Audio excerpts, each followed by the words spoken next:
This episode of Camera Position is brought to you by Audible. Please visit audiblepodcast.com/camera position to get your free audiobook download.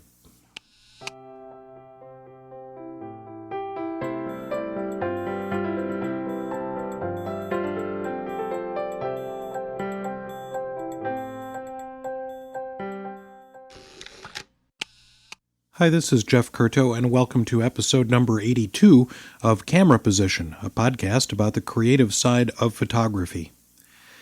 Well, I get a lot of email. I get a lot of email related to the podcast. I get a lot of email from students. I get a lot of email in general. I don't know about you guys, but man, I get a volume of it. And every once in a while, there are some really terrific notes that come through my inbox, and one of them was from podcast listener Bryant Johnson, and Bryant wrote to me about some successes he'd had in photography, an exhibition that he had coming up, and I was really pleased to hear that he had felt that Camera Position had something to do with his successes in photography, and while I don't lay claim to that, I'm glad that he's out there listening. But he had a little nugget in his email in terms of how he approaches photography and the way he came about getting the exhibition that he's about to have. And he said, many times beauty begs to be recorded, and it's only later that its position in the overall order of things becomes apparent. And I read that just as I was prepping to finish up this whole long series of project planning and so forth and so on, and I loved it. I loved it because it was sort of the antithesis of what we had been talking about with project planning. And it also reminded me of a photograph that I had made over the summer that had nothing to do with any kind of a project. It simply was a response to beauty. And I think that idea, beauty begs to be recorded, and it's only later that its position in the overall order of things becomes apparent, really has an awful lot to do with how we might plan projects. And I think at the very outset of that project planning sequence or series of podcasts, I talked a little bit about the idea that sometimes an image is a harbinger of things to come, and I really just loved that idea that Bryant posited here of that sometimes as photographers, in fact, most times, many times as photographers, what we're doing is responding to that beauty that begs to be recorded.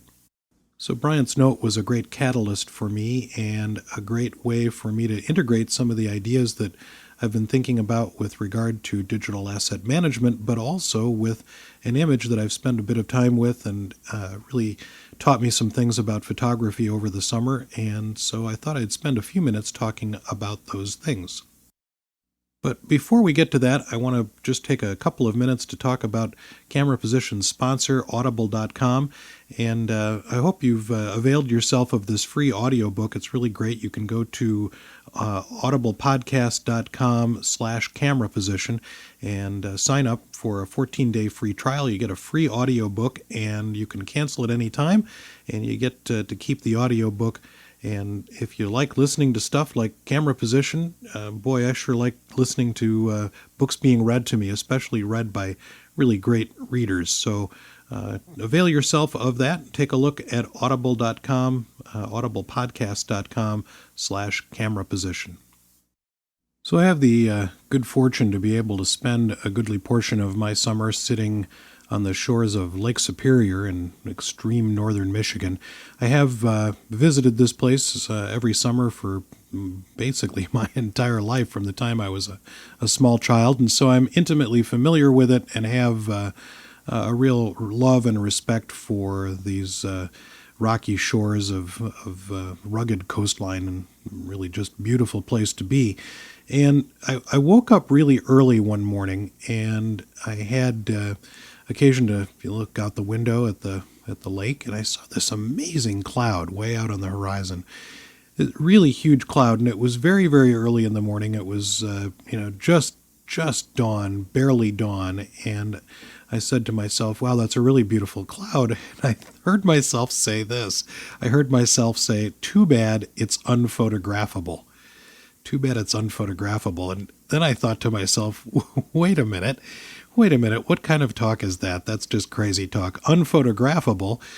if it's something that's beautiful, let's go see if I can photograph it. So I went and grabbed a tripod, and I grabbed my Hasselblad, and I have a leaf back on my Hasselblad, and went out there and started making photographs of this cloud. And of course, in the intervening 5 or 6 minutes, by the time I got out to the beach and was photographing the cloud, the light had improved slightly, but not very much. It was still quite dark out, really just barely sunrise, and there was this just beautiful, subtle light that I photographed for a good half hour, 45 minutes as the sun came up, and as the lighting quality changed throughout the morning. So the idea of responding to the beauty of this cloud, just this huge cloud with the pinks and blues and the blue of the water and the horizon line and the blue of the sky behind the cloud, and the sort of subtle colors that occurred at that early part of the morning, was just really something. So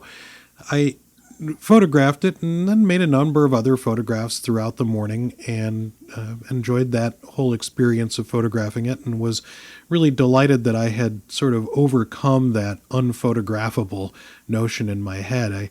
I used to show a Fred Picker video to some of my students. Some of you will remember Fred Picker, a Vermont photographer who had a organization and a book and so forth called the Zone 6 Workshop. And he was I wonder what he'd ever done with the internet if he'd ever gotten a hold of it. But if you are a devotee of Brooks Jensen at Lenswork, or some of the other podcasters out there who are talking about photography in a highly opinionated way, and I love Brooks, obviously.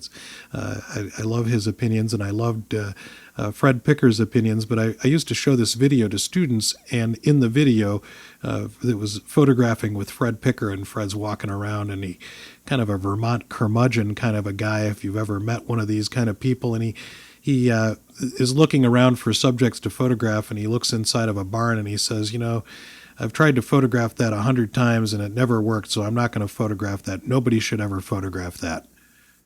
I would always stop the video at that point and tell students, don't ever listen to anybody who tells you shouldn't photograph something. Try it. Find out what happens. And if Fred couldn't do it in 100 tries, maybe that 101st try would have made it. But so he was kind of running through my head there as I was photographing this cloud and thinking about the idea of the cloud.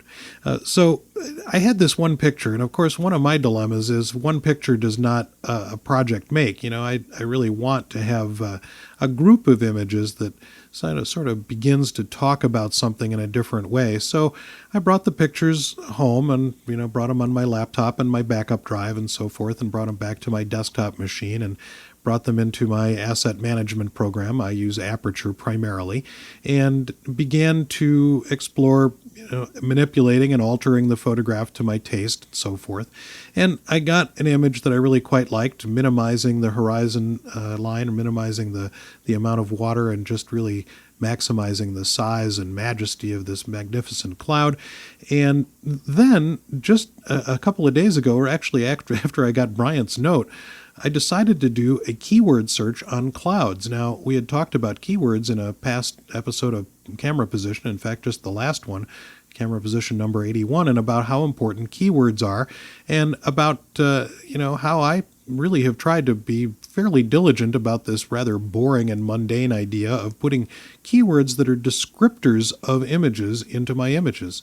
So I went into my Aperture library and I made a smart album, a sort of a saved search of clouds. And I did a search on the keyword clouds, and I came up with about 400 and some odd photographs, just under 500 photographs that had clouds as an element. And I culled through, and of course I had a bunch of black and white photographs, and I had a bunch of color photographs, and I culled through and sort of sorted out a group of images that were cloud pictures where the clouds were a primary impetus for making the photograph, a primary motivator for making the photograph, but also a primary functional element within the picture, something that actually made the picture work. And what I wound up with was maybe, 60 or so photographs, and I finally culled that down to about 25 photographs, and then I took those photographs right into Apple's iMovie program, which happens for you Mac users and Aperture users. It happens to interface really beautifully with Aperture. So the album that I'd made of the pictures in Aperture, I now had as an album in iMovie. So I was able to just pull those images in, and I set it to a piece of royalty-free music that I had gotten somewhere along the way, and I have this nice little project, and I'll put it at the cameraposition.com blog. It's also on my Facebook page. Hey, and if you haven't friended me on Facebook or aren't following me on Twitter, give me a shout out on Facebook, and I'm at, if you're on Twitter, I'm at Jeff Curto on Twitter. And go ahead and follow me and let me know that you're there. So the idea of being able to respond to beauty and then in a sort of post-production way be able to get to that idea that Bryant says in the last part of his sentence, it's only later that its position in the overall order of things becomes apparent. And I have to admit, I was really shocked at how many pictures I had that had the keyword light, the keyword of clouds. I was really amazed that I had that many photographs and that I had that kind of variety to choose from to cull down into a short little 2-minute piece and something that satisfies me as a creative person and makes me realize that it was not for naught that I had made all of these photographs of clouds. So many times, as Bryant Johnson says, many times beauty begs to be recorded, and it's only later that its position in the overall order of things becomes apparent. So I loved that, and thank you, Bryant, for that. I'll put a link to Bryant's website on the cameraposition.com blog page, and he does some really nice work, and he has an exhibition coming up, so I'm thrilled to hear that.